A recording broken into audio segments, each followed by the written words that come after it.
Welcome to Crack-A-Pack. My name is Andrew. Today we're cracking open Strixhaven School of Mages. Let's get cracking.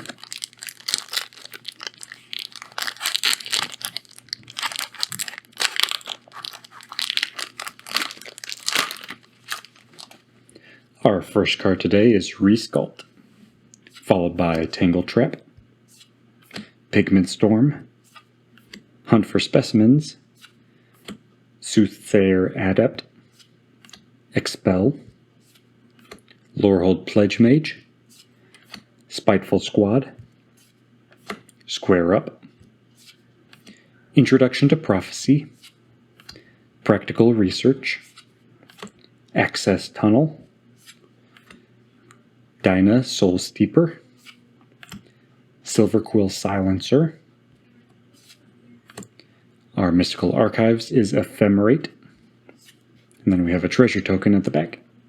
So then we have our treasure, then we have Ephemerate for our Mystical Archives, which for a white is an instant spell that says exile target creature you control. Then return it to the battlefield under its owner's control. And Rebound. If you cast this spell from your hand, exile it as it resolves. At the beginning of your next upkeep, you may cast this card from exile without paying its mana cost. So this is Flicker for a white, and you get to flicker again at your next upkeep. So if you have something that has an ETB that you'd really like to have happen again, you can do that. Or if you need to protect something, you can. Since it's at instant speed, you can quickly have it leave the battlefield and come back. And then you can do it again at your upkeep. And it doesn't have to be the same target. So if you have both, where you need to protect something during your opponent's turn, you can flicker it away, and then on your upkeep you can get a different creature's ETB. So I like this. It's a tricky little thing for white. It definitely feels like it's more of a blue kind of thing to do versus a white. But, I mean, it's okay to have a little color bleed there. So I like it. It's, like I said, it's a tricky thing for white. So I like it. It'll probably go into a white deck. Next we have Silverquill Silencer, which for a white and a black is a 3/2 creature that says, as Silverquill Silencer enters the battlefield, choose a non-land card name. When an opponent casts a spell with the chosen name, they lose 3 life and you draw a card. So if you know a card in your opponent's deck, this is a great way to be able to punish them for using that card.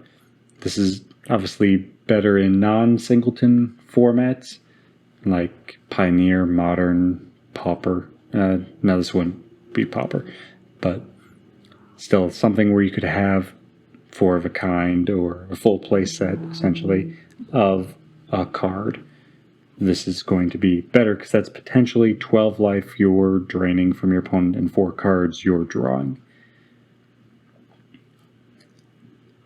But it is the case where you have to know cards in your opponent's deck and cards that they are likely to play or want to play, and that's a little difficult to do unless you are looking through your opponent's deck in some way.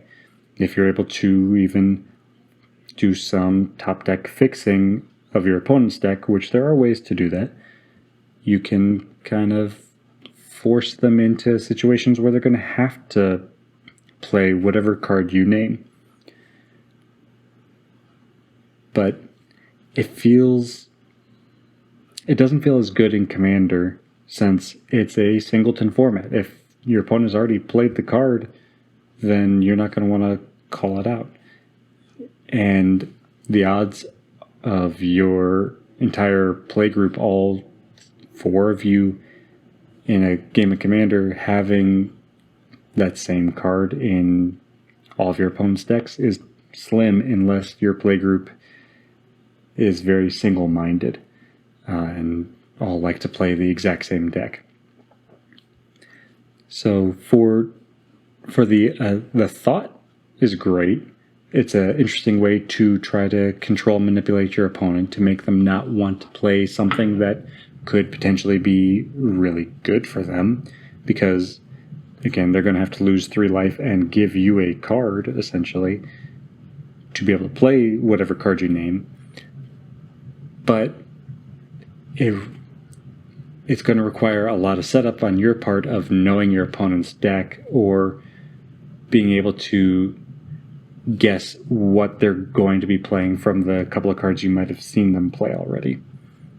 So while I think it could work, I don't think I would be using this, just because it feels like it's going to require a lot of setup and a lot of work for a small potential payoff.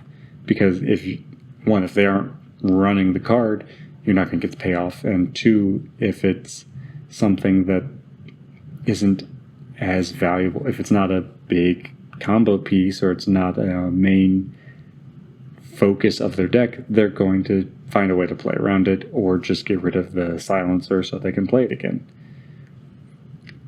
I don't think it's great. I think it's okay. I don't think it's good. Certainly isn't great.